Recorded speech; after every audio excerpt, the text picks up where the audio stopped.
और ये दौड़ते हुए मेजर गौरव आर्या की भी एंट्री स्टूडियो में आपसे मिलने के लिए वो भी बेताब हैं।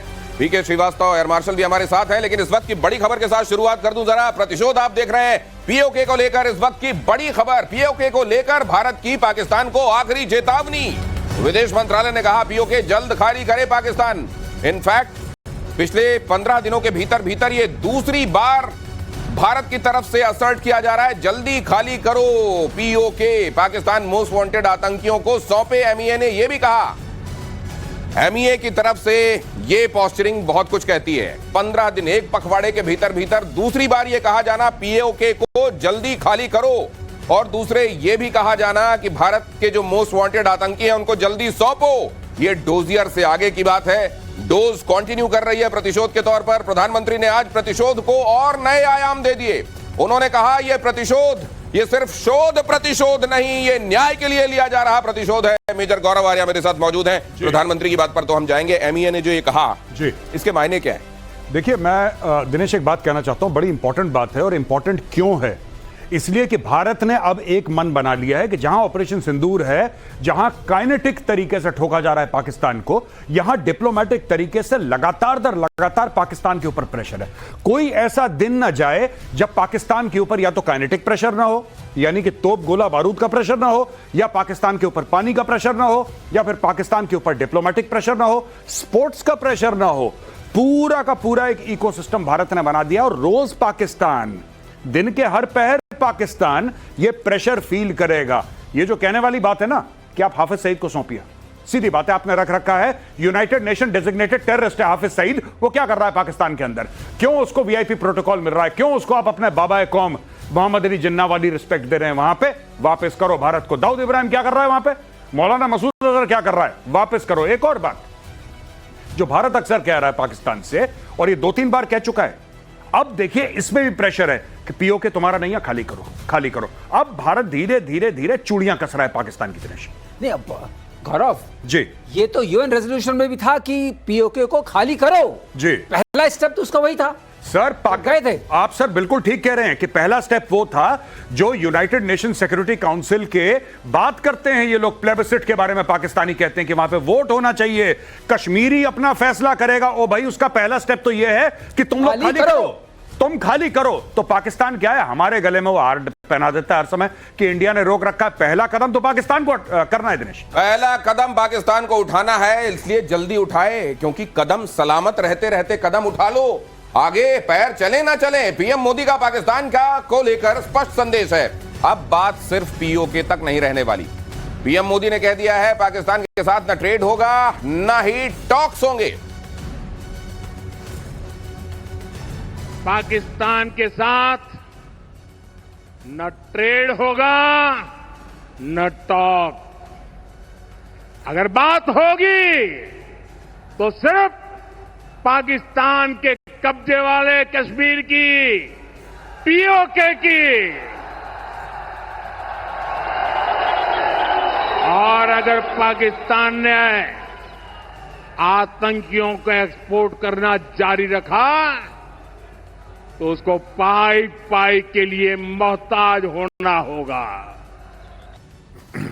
और दुनिया बहुत अच्छे से जानती है, पाकिस्तान तो खैर अच्छे से जानता ही है कि प्रधानमंत्री नरेंद्र मोदी जो कहते हैं वो करते हैं, और जो नहीं कहते वो तो जरूर करते हैं। और अभी बहुत कुछ ऐसा है जो वो नहीं कह रहे हैं।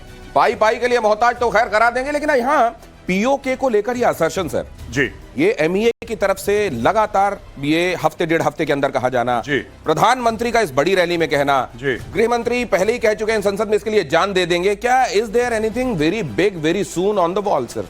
नहीं, मुझे ऐसा लगता है कि हम ऐसा नहीं कि बिल्कुल इंडियन आर्मी वहां पे पीओके के अंदर घुस रही है और कब्जा, वो नहीं। हम लोग जो देख रहे हैं ये टोटली डिफरेंट कॉन्सेप्ट देख रहे हैं, और ये बड़ा सरप्राइजिंग है कि मोदी सरकार ऐसा कर रही है।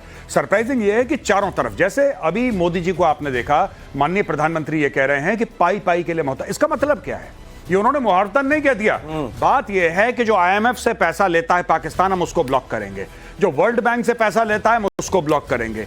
जितनी पाकिस्तान की फाइनेंशियल स्कीम्स चलती हैं हम उनको ब्लॉक करेंगे। हम चाइना पर भी प्रेशर डालेंगे कि पाकिस्तान मोहताज हो जाए पाई पाई के लिए। जितने चैनल से अभी तक वहां आतंकवाद के इस पौधे को खाद पानी मिलता रहा है, उस सबको ब्लॉक किया जाएगा। ये देखिए बहुत अच्छा ग्राफिक्स हमारी टीम ने बनाया है।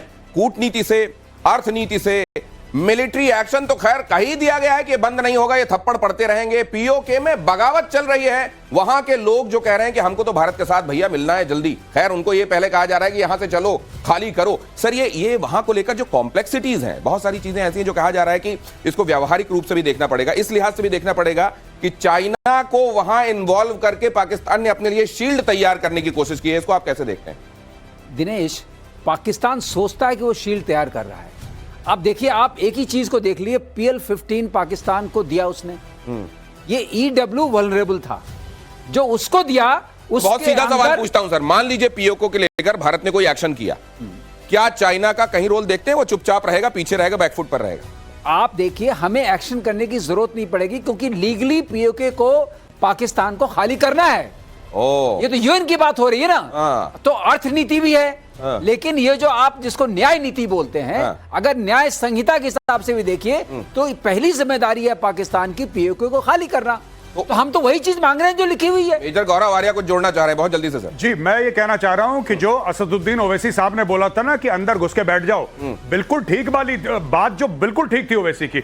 हम ये पहले भी कर चुके हैं एक बार, ये पाकिस्तानी पोस्ट पे जाके बैठ गए, पाकिस्तानियों को 4 थप्पड़ मारे, भगाए वहां से, कोई बड़ी बात नहीं है। मैं ये कह रहा हूं कि थोड़ा थोड़ा करके ले लो पीओके, अंदर घुस जाएगी सेना। और मैं इसलिए कह रहा हूं, ये कोई यहां पे मैं ऐसी बात नहीं कह रहा जो पहले नहीं हो चुकी है। आप किसी भी पुराने फौजी से पूछिए जो लाइन ऑफ कंट्रोल पे अपनी सर्विस दे चुके हैं, वो आपको यही बात बताएंगे कि पोस्टों पे बमबारी होती है और हम लोगों ने पोस्ट ले चुके हैं हम पहले पाकिस्तान से, कोई नई बात नहीं है, ये दोबारा ले लो। LOC के पार धीरे धीरे जाओ यार, और लेते जाओ अपने हिस्से का और बना लो एक दिन अपनी सरकार। ISI की बड़ी साजिश का खुलासा, पाकिस्तान हाई कमीशन में ISI का जाल, पाकिस्तान हाई कमीशन जासूसों का अड्डा। मुझे बहुत दुनिया, जरा क्या कहा उन्होंने? इस एयरबेस को भी निशाना बनाने की कोशिश की थी, लेकिन वो इस एयरबेस को रत्ती भर भी नुकसान नहीं पहुंचा पाया। और वहीं यहां से कुछ ही दूर सीमा पार पाकिस्तान का रहीम यार खान एयरबेस है। पता नहीं आगे कब खुलेगा। आईसीयू में पड़ा है। भारत की सेना के अचूक प्रहार ने इस एयरबेस को तहस नहस कर दिया है। एयरबेस जो कहलाता था वो जमीन में इस हाल में पड़ा हुआ है कि वहां से कोई फ्लाइट संचालित नहीं हो पा रही है। 11 एयरबेस को बड़ा नुकसान पहुंचाया गया है। ऑपरेशन सिंदूर में तो ये फिर भी पीएम ने असल में एक राहत दी है कि केवल एक ही नाम लिया है, और उन्होंने ये भी कहा कि जहां वो मौजूद है उसके बारे में भी दावा किया गया था कि यहां नुकसान पहुंचाया गया। यहां तो कुछ नहीं हुआ, लेकिन रहीम यार खान का यार हाल बुरा है। ये जो रहीम यार खान या इस तरीके के तमाम एयर बेसेस खुद उनको अपना बेस वहां GHQ शिफ्ट करके दूसरी जगह जाने की जो पड़ रही है, ये वहां ठीक है बना दिए गए हैं फील्ड मार्शल जी। असल में हालात क्या है? देखिए भाई, सिंपल सी बात है दिनेश, मैं आपको एक बात बताता हूं। पाकिस्तान 2 चेहरे हैं। एक जो है सच, जो कि जनरल आसिम मुनीर, या sorry field marshal Asim Munir को पता है, फील्ड मार्शल आसिम मुनीर को पता है कि हमारे साथ हुआ क्या है। पहली बात यह है। दूसरी बात यह है कि पाकिस्तानी कौम को लॉलीपॉप और चूरन खिलाने वाली बात है कि साहब हम जीत गए, सब लोग बोलो हम जीत गए, कम ऑन, सब लोग हाँ जीत गए। तो PSL में चल रहा है जीत गए। अच्छा, पाकिस्तानी कह रहे थे यार परसों तो हमारे घर के बगल में मिसाइल पड़ी थी, हम आज कैसे जीत गए? कह रहे नहीं, तुम्हें नहीं पता है। अगर आसिम मुनीर को फील्ड मार्शल बनाया है तो इसका कुछ ना कुछ कारण होगा, कुछ वजह होगी। यही तो वजह है। क्या वजह है? हम जीत गए। ये चल रहा है वहां पे। हम जीत गए। अब इनको खुद नहीं पता कि क्या हुआ, कैसे हुआ, लेकिन अब पाकिस्तान से आवाजें आ रही हैं धीरे धीरे कि यार भारत जब अपनी ब्रीफिंग देता है तो वो सैटेलाइट इमेजेस दिखाता है, वो प्रूफ दिखाता है। तुम्हारा प्रूफ कहां है? तो दूसरा कहता है तुम गद्दार हो, तुम सबूत मांग रहे हो अपनी फौज से, तुम गद्दार हो। ये सब चल रहा है वहां पे। अब वो जो यूफोरिया था, जो फेक क्रिएट, देखिए शुगर रश होती है ना, आप 4 चम्मच चीनी पी लीजिए तो आप में वो एनर्जी आ जाती है, लेकिन होती है 10-15 मिनट की। 10-15 मिनट, लेकिन 10-15 मिनट में भी ये जो आपने जहां से शुरुआत की बात की बातें तो मैं उतनी ध्यान से सुन नहीं पाया। आपने जब फील्ड मार्शल कहा ना, अभी तक मेरा दिमाग वहीं घूम रहा है। और आप बता रहे थे कि ये जहां प्रधानमंत्री की मौजूदगी है, ये जगह बहुत खास है। क्यों बहुत खास है? क्योंकि यहां पर एक समर है, SAMAR। समर का नाम सुन के ही आपको समझ में आएगा, surface to air missile assured retaliation. विश्वसनीय प्रतिशोध।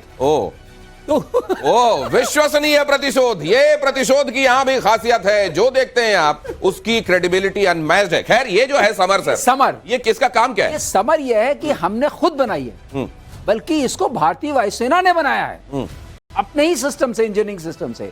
और इसमें क्या बात है, जो हमारी एक्सपायर्ड मिसाइल्स थी R-27, R-73, उससे समर 1 और समर 2 बनाया और एयर डिफेंस में लगा दी। और उससे जो ड्रोन्स आपके हैं, जो लो लेवल मिसाइल्स आ रही हैं या आपके एयरक्राफ्ट आ रहे हैं, उसको इंगेज किया। और उसकी वजह से ये नाल पर हैं प्रधानमंत्री जी। नाल एयरफोर्स पर उन्होंने अटैक किया था, कुछ नहीं हुआ। तो आप सोचिए आत्मनिर्भरता कहां तक पहुंची है। इसे कहते हैं आत्मनिर्भरता। जो चीज हमारी एक्सपायर्ड होगी उसका भी इस्तेमाल किया और उससे भी मारा। Surface to air missile assured retaliation, विश्वसनीय प्रतिशोध। विश्वसनीय प्रतिशोध। आगे देखिए, बीकानेर से पीएम ने पाकिस्तान को आईना भी दिखाया। एटम बॉम्ब की गीदड़ भभकियों से अब भारत डरने वाला नहीं। आतंकी और आतंक वाली सरकार अलग नहीं है। आतंकवाद से निपटने के 3 सूत्र तय कर दिए हैं। पहला, भारत पर आतंकी हमला हुआ तो करारा जवाब मिलेगा। समय हमारी सेनाएं तय करेगी। प्रधानमंत्री नरेंद्र मोदी ने, आपको याद होगा, ऑपरेशन सिंदूर के बाद पहली बार जब जनता को उन्होंने एड्रेस किया था तो उन्होंने यही कहा था कि अब आतंकियों में और आतंक के रहनुमाओं में, आतंक को पालने वाली सरकारों में हम कोई फर्क नहीं करेंगे। और यह बात फिर से कहा जाना ये बताता है कि आने वाले दिनों में वो मशीनरी जो अपने आप को अलग कर लेती थी, ये कहती हुई तो डीप स्टेट है, ये तो नॉन स्टेट एक्टर्स हैं, ये जो एक लिफाफे में सबको डाला है, मेजर गौरव आर्य, इसका इंपॉर्टेंस बताइए। देखिए, इसका इंपॉर्टेंस ये है कि अभी तक पाकिस्तान क्या कहता था, पहली बात तो मना कर दो कि 26/11 का हमें कोई लेना देना ही नहीं है, भारत ने खुद कर लिया। दूसरी बार फिर पाकिस्तान कहता हां हमारे कुछ लोगों ने कराए लेकिन हमारा कोई लेना देना नहीं है, कुछ हैं हमारे भूले भटके लोग, बहके हुए लोग, जैसे कि अजमल कसाब, राइट। अब इशू अब ये हुआ है कि भारत का ये कहना कि भाई हमें कोई फर्क नहीं पड़ता, वो पाकिस्तानी है ना, ठुकेगा।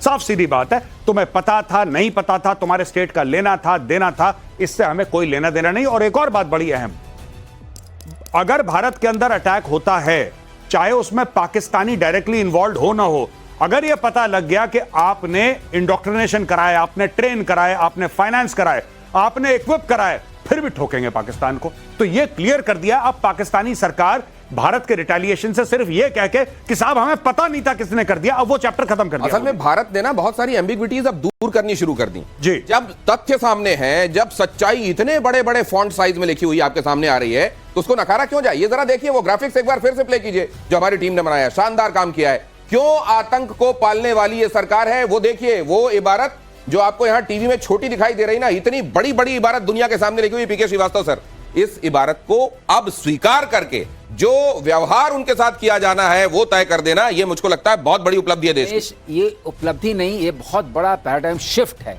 ये इतना बड़ा शिफ्ट है कि इसको टेक्टोनिक मानिए आप, क्योंकि इसका मतलब यह है कि अब जब वो अटैक करेंगे, हमने उनके 4 हेडक्वार्टर्स थे वहां पर पंजाब में, 5 उनके कैंप्स, ट्रेनिंग कैंप्स, ये कैंप, उसको नष्ट किया, 4 यहां किया। अब हम तुम्हारे जो ये हेडक्वार्टर्स हैं जिहाद के, उसको मारेंगे।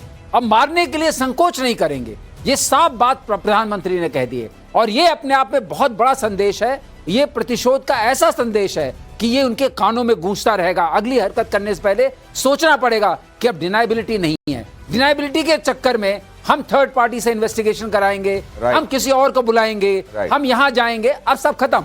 आपने किया है, आप भुगतिए। वो जो कहते हैं ना कि तुम मुंह से कहो ना कहो, अगर तुमने कुछ इशारा कर दिया तो तुम्हारी मोहब्बत का इजहार माना जाएगा। अब यहां इजहार मान के कार्रवाई हो जाएगी। पीएम मोदी ने नाले अबेज से पाकिस्तान को दिया मैसेज।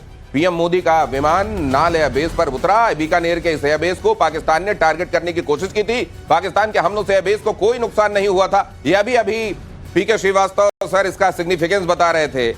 उन्होंने ये बताया कि आवश्यक क्यों था। यहां प्रधानमंत्री नरेंद्र मोदी जो भी करते हैं उसके पीछे एक संदेश होता है, उसके पीछे एक सोची समझी वजह होती है, और यहां जो वजह है वो बहुत साफ है। ऑपरेशन सिंदूर पर प्रधानमंत्री नरेंद्र मोदी की दहाड़।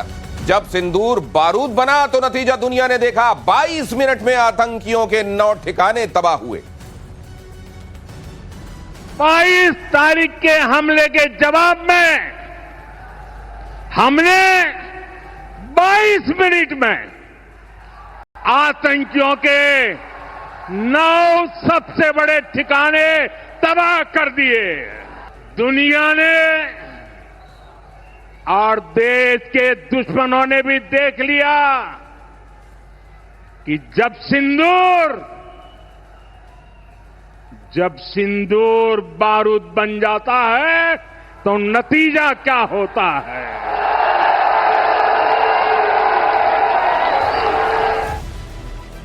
ये किसी आतंकवादी घटना के बाद न सिर्फ उसका प्रतिकार, उसका प्रतिशोध, न्यायपूर्ण प्रतिशोध, और उसके बाद उस बात का हवाला देते हुए उन तमाम जगहों पर जहां पर किसी ना किसी तरह का सिग्निफिकेंस है वहां प्रधानमंत्री की मौजूदगी बताती है कि अब आतंक की कोई घटना यूं ही नहीं हो जाने दी जाएगी। और उसके बाद जो कार्रवाई पहले हम देखते थे वैसा नहीं होगा। इस बार जो होगा उसकी गूंज, उसका रिवर्बरेशन सुनाई देता रहेगा। ये इस जगह पर मौजूदगी जी, ये तो इस बात को तो आपके यहां देख लो, सब कुछ सलामत है। तुम्हारे यहां तुम तस्वीर भी मॉर्फ कर करके लाते हो, लेकिन ये बताना कि अब ये जो सिंदूर है मेरी रगों में ये गर्म खून की तरह बह रहा है, इसका मतलब क्या है?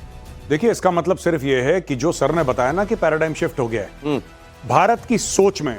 ऑपरेशन सिंदूर का सबसे बड़ा जो टेक अवे ये नहीं है कि हमने आतंकी ठिकाने ध्वस्त कर दी और उनकी एयरफील्ड तबाह कर दी। That is number 2। नंबर 1 यह बात है कि पूरे भारत की सोच बदल गई कि पहले तुम हमला करोगे, फिर हम देखेंगे, फिर हम तुमसे अपील करेंगे, फिर हम दलील करेंगे, फिर हम वकील करेंगे। ये सारे के सारे चैप्टर बंद हो गए हैं। अब फैसला भी हम करेंगे, जज भी हम हैं, फांसी की सजा भी हम ही देंगे तुम्हें, और वकील भी हम हैं, सब कुछ हम हैं। हमें और किसी की जरूरत नहीं है, किसी का रेटिफिकेशन, किसी का वैलिडेशन भारत को नहीं चाहिए कि अमेरिका से पूछो, चाइना से पूछो, इससे पूछो। अब कश्मीर में या भारत के किसी भी कोने में कुछ होता है तो पाकिस्तान में आग बरसेगी, इसका यह मतलब है। और इसका यह भी मतलब है कि ये हालात आने दिए गए हैं कि आज हमको न्याय के लिए खुद कदम उठाने पड़ रहे हैं। न सिर्फ इसके लिए पाकिस्तान जिम्मेदार है, बल्कि इसके लिए वो इंटरनेशनल बॉडीज भी जिम्मेदार हैं जिनको अपना रोल निभाना चाहिए था, और मुझको लगता है जो रिडंडेंट हैं। जी, आप क्या मानते हैं, यूनाइटेड नेशंस ने अपनी भूमिका ठीक से निभाई है इस मामले में? यूनाइटेड नेशंस ने कब अपनी भूमिका ठीक से निभाई है? यूनाइटेड नेशंस के हाथ में कुछ नहीं है, उसके पल्ले कुछ नहीं है। 1945 के बाद बनाई गई ऑर्गेनाइजेशन है जो उस समय का सच, आज से 80-85 साल पहले का सच बताती हैं ये organisations. They are not relevant today. Gaurav ने जो बोला उसको मैं लेना चाहूंगा आगे। यूनाइटेड नेशंस को अपने आप को री इन्वेंट करना पड़ेगा। ये री इन्वेंशन बहुत जरूरी है क्योंकि अब ताकतें डिफरेंट हो गई हैं, इकोनॉमिक पावर्स डिफरेंट हो गई हैं, पॉपुलेशन की ग्रेविटी अलग हो गई है, लोगों की इच्छा अलग हो गई है। इस तरह से सिंदूर उजाड़ते रहेंगे तो हमें फिर दहाड़ना ही पड़ेगा, और वो घर उजाड़ने पड़ेंगे जिन्होंने सिंदूर उजाड़ने की हिमाकत की है। ये घर उजड़ रहे हैं और उजड़ते रहेंगे जिन्होंने सिंदूर पोंछने की हिमाकत की है। ऑपरेशन सिंदूर की कामयाबी के बाद भारतीय हथियारों का दुनिया भर में डंका बजना लगातार जारी है। प्रतिशोध आपको इस बारे में इन्फॉर्म करता जा रहा है। भारत के हथियारों के निर्यात में ऐतिहासिक उछाल आई है। ऑपरेशन सिंदूर की सफलता से मांग और तेज हो गई है। ब्रह्मोस मिसाइल तो हॉट केक हो गई है। ब्रह्मोस मिसाइल, सर आपने इसमें भी बड़ी भूमिका निभाई है ब्रह्मोस के भी डेवलप होने में, जरा बताइए सर क्यों है इतनी हॉट केक? ब्रह्मोस की सबसे खास बात यह है, एक बताना चाहूंगा मैं, ये जो इसका आर्मर है जिसको बोलते हैं, जो पियर्सिंग आर्मर है, ये क्या करता है, अगर 30 फुट की मिट्टी भी ऊपर हो तो घुस के नीचे मारेगा। 30 फीट तक? 2 फ्लोर लगभग 3 फ्लोर। और अगर कंक्रीट हो, हार्ड एंड कंक्रीट हो, तो 10 फुट तक मारेगा। तो आप समझिए बचोगे कहां? बंकर मुनीर, फील्ड मार्शल, ये उसके फील्ड मार्शल बंकर के अंदर भी नहीं बचेंगे। आपको क्यों लग रहा है कि वो अपना हेडक्वार्टर शिफ्ट कर रहा है? देखिए ना, उसका हेडक्वार्टर एक बिल्डिंग में है। ब्रह्मोस घुस जाएगा, यहां से आपने बटन दबाया, बोला हर हर महादेव, घुस गया अंदर। वो कुछ नहीं कर सकता, उसके एयर डिफेंस सिस्टम उसको पकड़ नहीं पाते, वो डाउन नहीं कर पाते।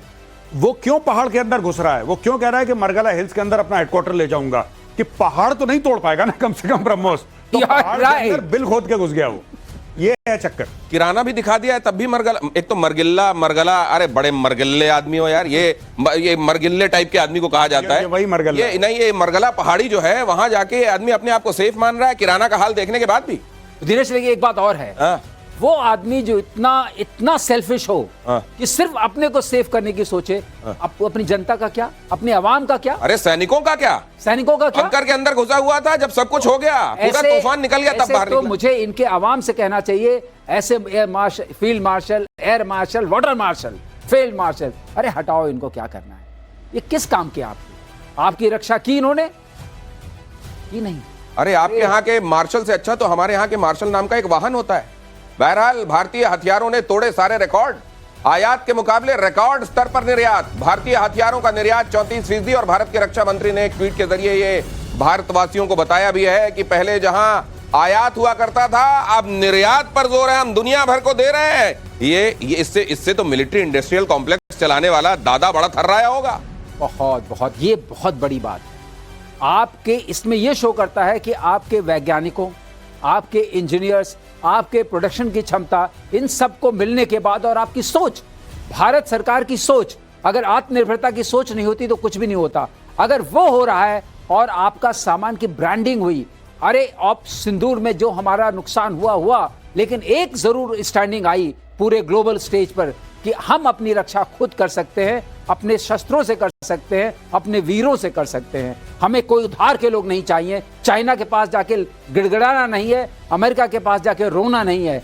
आप जो न्याय करना होगा हम खुद करेंगे अपनी शक्ति के साथ। यहाँ पर आप देख रहे हैं हम असल में आयात और निर्यात का जो पहले स्थिति थी उसमें अभी जो गिरावट आई है और जो निर्यात में बढ़ोतरी हुई है वो हम दिखा रहे हैं। निर्यात 34% से बढ़ा है, आयात 21% से कम हुआ है। हालांकि इधर जो निर्यात के खेमे में आप देख रहे हैं वो पहले हमारे भारत की तरफ से बाहर से आयातित मशीन आप देख रहे हैं, वो सिर्फ एक सांकेतिक रूप से आपके सामने रखा गया है कि हमारा खेमा ये है। उन खेमों में जो मैन बिहाइंड द मशीन्स हैं या साइंटिस्ट बिहाइंड द डेवलपमेंट हैं, वो तमाम लोग ऐसे हैं जिनका लोहा आज दुनिया मान रही है। और दूसरी तरफ आप देख रहे हैं चाइना का क्या हो रहा है, पाकिस्तान ने उनकी क्या थू करवाई है।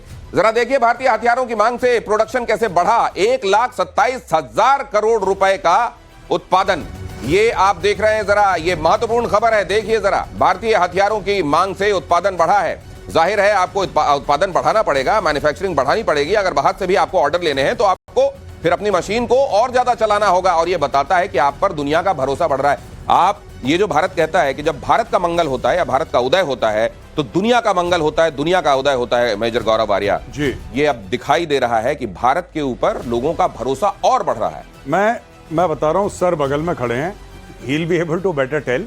ये बड़ा इमोशनल मोमेंट है। It's not about import and export. ये क्या है कि हम लोग जब फौज में गए थे तब से सुन रहे हैं आकाश आकाश आकाश, हमने सुना, कुछ लोगों ने देखा भी, राइट। मैंने कभी आकाश सिस्टम चलाया नहीं क्योंकि मैं एडी में नहीं था, मैं तो इन्फेंट्री में था। आज की तारीख में जब दुनिया कह रही है कि आकाश आकाश, तो ऐसा लगता है कि जैसे अपने कोई घर का ना, अपने कोई घर का उसको नोबेल प्राइज मिल गया। वो एक फीलिंग ऑफ प्राइड आती है। और सर ने तो बनाया वो सिस्टम, तो सर बेहतर बता पाएंगे, लेकिन दैट सेंस ऑफ प्राइड। अच्छा, ये आकाश मिसाइल के बारे में, ये ब्रह्मोस के बारे में बात कर रहे हैं। So it is more than these figures. ये तो आंकड़े हैं ना आपके, ये जो आंकड़े हैं कि आयात इतना, फलाना, निर्यात, ठीक है, अच्छी बात है, लेकिन global acceptance, made in India product, design by Indians. भाई भारतीय दिमाग, made in India by Indians. आज दुनिया कह रही है लाइन लगा के कि हमें आकाश खरीदना है। इससे और बड़ी बात क्या हो सकती है? और भारतवासियों में वो कॉन्फिडेंस इंस्टिल करना, ये भारत की लीडरशिप इस समय कर रही है। भारतीय हथियारों में ब्रह्मोस की सबसे ज्यादा मांग, 15 देशों से ब्रह्मोस मिसाइल की डिमांड, नेटो के कई देशों से ब्रह्मोस की डिमांड। भारत फिलीपींस को ब्रह्मोस की 2 खेप भेज चुका है। वाह दिनेश, इसका एक फायदा और होता है, ये जो हम एक्सपोर्ट करते हैं, तो अगर हमें कभी जरूरत पड़ी और हम कभी किसी वॉर सिचुएशन में आए तो हम एक्सपोर्ट को सिर्फ बंद करना है। सर्च कैपेसिटी जो हम बोलते हैं वो ऑलरेडी इनबिल्ट होती है। इसलिए अगर आज जो चीज़ आप बनाते हैं, आत्मनिर्भर होना जरूरी है, लेकिन निर्यात करना उससे भी ज़्यादा ज़रूरी है। एक तो वो आपके सर्कुलेट करता है और आपका डिफेंस बजट उतना इम्पैक्ट नहीं होता है, और दूसरे अगर किसी खुदा न खास्ता जरूरत पड़ी तो हमारे पास घर में ही बनाने की शक्ति और समृद्धि है। ये जो कहते हैं सर कि मिलिट्री इंडस्ट्रियल कॉम्प्लेक्स भी डिफाइन करता है वर्ल्ड ऑर्डर, उसके नुआंसेस। अब देखिए Brunei, Brazil, Chile, Argentina, Venezuela, इन जगहों से भारत के हथियार ब्रह्मोस की मांग, ये क्या बता रहा है? ये बहुत बड़ी बात है। आप देखिए चाइना 82% पाकिस्तान के इन्वेंट्री जो है चाइनीज है। अब उसका इंपैक्ट क्या हुआ? चाइनीज अपनी इन्वेंट्री लेके चला, हम अपनी इंडिजिनस इन्वेंट्री लेके चले, वो इन्वेंट्री तबाह हो गई। आज उनको कम से कम $4 बिलियन का नुकसान हुआ है। ये आकाश एयर डिफेंस मिसाइल से आर्मेनिया को दिया जा रहा है, आर्मेनिया बड़ा खुश हो गया। ये आकाश तो आपने डेवलप किया है सर, ये आकाश में क्या कामयाबी की इबारत लिख दी है आप लोगों ने? बहुत बड़ी। मैं आपको बताता हूं, इतनी आप कहते हैं ना उम्मीद से दुगना, कि बैटलफील्ड सिचुएशन में अगर आप प्रूव करते हैं वही सिस्टम आपका सही सिस्टम होता है, क्योंकि आफ्टर ऑल ये सिस्टम बने बैटल के लिए, वॉर के लिए, उसमें प्रूव करना पड़ता है और चाइनीज सिस्टम फेल हो गया। आज आप देखिए जो चाइनीज एक था, हम लोग बार बार कहते थे कि हम चाइना से निपट लेंगे, कई बार ऐसी डिबेट हुई है, आप चिंता नहीं करिए हम चाइना से निपट लेंगे। लोग कहते हैं चाइना ने ये बना लिया रॉकेट की, उसकी अपनी एक अलग फौज है, यूएवी की अलग फौज है, इसकी अलग फौज है, लेकिन चाइना का कोई भी इक्विपमेंट बैटल टेस्टेड नहीं है। ये सबसे बड़ी प्रॉब्लम है। और आपका ब्रह्मोस और आकाश और समर और जितने भी आपके इंडिजिनस इक्विपमेंट है, अब सारे के सारे बैटल टेस्टेड हो गए अगेंस्ट चाइनीज इक्विपमेंट। और जो बैटल टेस्ट करवाया वो करवाया भी पाकिस्तानियों से, उसकी भी बद पिट गई भाई। एक तीर से 3 4 5 शिकार, इसको कहते हैं। एयर डिफेंस सिस्टम आकाश का बजा डंका। कई देशों ने आकाश का ऑर्डर दिया, जैसा मैं कह रहा था, फिलीपींस, ब्राजील, मिस्र से भी आ सकता है ऑर्डर। ये तो कमाल ही कर दिया, मतलब ये ब्लेसिंग इन डिस्गाइज जैसी बात हो गई। आपको बताऊं, आपने एक वर्ल्ड ऑर्डर की बात की, गौरव ज्यादा अच्छा बताएंगे इसके बारे में। वर्ल्ड ऑर्डर ग्रेविटेट करता है उन कंट्रीज के अराउंड जो कि इक्विपमेंट बना सकती हैं, missiles, aircraft, bombs, rockets, armours, munitions, उन्हीं के अराउंड। अब पहले क्या था, 2 थे, वो एक था रशियन इक्विपमेंट होते थे, दूसरे नाटो वाले या अमेरिकन होते थे। अब ये तीसरी सेंटर ऑफ ग्रेविटी क्रिएट हो रही है। China came as 3rd and we are coming as 4th। तो ये मल्टीपोलर वर्ल्ड की जो बात हो रही थी, शायद उसकी शुरुआत हो रही है। और एक और चीज Dinesh, if you don't mind, हमारी लड़ने की क्षमता क्यों बढ़ गई है? क्योंकि उसकी मियाद बढ़ गई है। पहले हम कह सकते थे कि हाँ हम 10-15 दिन लड़ सकते हैं, हम 20 दिन लड़ सकते हैं, अब तो अंदर खुद ही बनाना है। तो जब तक अंदर बना रहे हो तब तक लड़ते रहो। तो इसको और एक्सपैंड करने की, आत्मनिर्भर भारत को और एक्सपैंड करने की जरूरत है कि कल जब पाकिस्तान से युद्ध हो, और हमारे बेनिफिट में यही है कि उस युद्ध को हम लंबा खींचें, क्योंकि पाकिस्तान की तो कमर टूट जाएगी 4-5 दिन के अंदर। अगर हम 10-15 दिन के लिए खींच सकते हैं तो पीओके भी यस, बलोचिस्तान भी आउट, फिर सब कुछ हो जाएगा। पाकिस्तान को अंदर से फ्रैक्चर करना है, पाकिस्तान को अंदर ही अंदर। ये बात खाई भी जा रही है कि अब वो करेगा क्या, वो फ्रैक्चर वैसे ही हो रहा है और उसको प्लास्टर भी अब कहीं से नहीं मिलेगा। भारत की आकाश मिसाइल से अजरबैजान को मारेगा आर्मेनिया भी भारत के इन सिस्टम्स को देख रहा है, इन मशीन्स को देख रहा है, और वो न सिर्फ भारत उसकी मदद करने वाला है, बल्कि अजरबैजान वो देश है जो कश्मीर जैसे मुद्दों पर वही राग अलापता है जो पाकिस्तान चाहता है, क्योंकि पाकिस्तान उन कंट्रीज में से रहा है जिसने अजरबैजान को पहल रिकॉग्नाइज किया था। ये एहसान उतारने के चक्कर में उस सांप के साथ खड़ा हुआ है अजरबैजान, के आने वाले दिनों में खमियाजा भुगतेगा। आर्मेनिया को आकाश की दूसरी खेप देने वाला है भारत, जुलाई में दूसरी खेप का निर्यात होगा। तो ये जो कहा जा रहा है कि ये भारत की और ज्यादा बढ़ती ताकत का एक साफ परिचायक है। और ये कल पीके श्रीवास्तव कह रहे थे कि रशिया को इतना मजबूत इसलिए माना जाता रहा क्योंकि वहां पर अपने देश के लिए कमिटेड लोग रहे, वहां उनके घर में खाने पीने की कोई बहुत खेती होती है, जमकर वहां हथियारों का प्रोडक्शन होता है, और फिर ये होता है कि जो दुश्मन होगा आओ पूरा नेटो आओ निपट लेंगे। ये अपनी एनर्जी भी है, अपनी एनर्जी भी, कहीं से लाना नहीं कुछ, चार चीजें चाहिए आपको। अपने आदमी चाहिए, आपको अपना खाना चाहिए, आपको अपना तेल चाहिए, और आपको अपनी टेक्नोलॉजी वाले जहाज, मिसाइल और सब कुछ चाहिए। चारों है रशिया के पास। तो भारत अब इन पैरामीटर्स में बेटर कर रहा है, भारत अब इन पैरामीटर्स में बेटर कर रहा है, क्योंकि खाने की हमारे पास कोई वो है नहीं, एनर्जी के लिए हम डिपेंडेंट है, वो हमने राउट्स बना रखे हैं। अच्छा, जल्दी से ये भी तो जान लें कि पाकिस्तान इन पैरामीटर्स में कैसा है। पाकिस्तान का कटोरा पैरामीटर है। कटोरा बचा है अभी? हाँ, हाथ में ही सीधे नहीं भाई साहब, आप पाकिस्तान का जो कटोरा है वो उसको कुछ नहीं, आपकी ब्रह्मोस उसके सामने फेल है। ठीक है, बड़े बड़े देशों के मुंह पे मारता है ऐसे पाकिस्तान कटोरा, सब लोग ऐसे हो जाते हैं कि भाई साहब मत मारो, क्योंकि है पाकिस्तान, वो पाकिस्तान का कटोरा तो अजर है हमारे भाई साहब। वो कटोरा, ऐसा कटोरा जो पीढ़ी दर पीढ़ी, जैसे बेटन ट्रांसफर की जाती है ना, वहां कटोरा दे दिया जाता है, ले बेटा आप तेरे।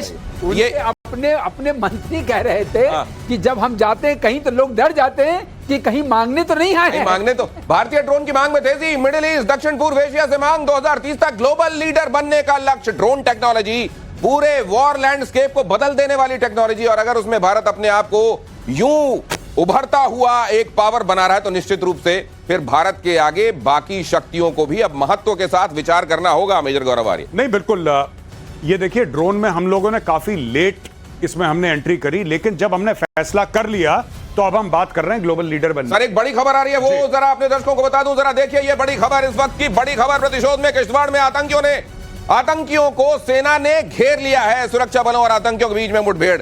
इस तरफ ये जो आस्तीन के सांप हैं, इनको भी पहचानना कुचलना बड़ा आवश्यक है यहां, और जाहिर है इनमें से ज्यादातर तो आस्तीन में सरका दिए जाते हैं ना उधर से। अब ये कह दिया गया है कि अब तो इधर जो होगा उस पर तुम्हारे लिंकेजेस कहां है उस पर निगाह होगी, और अब डोजियर नहीं, लगातार डोज मिलेगी। प्रतिशोध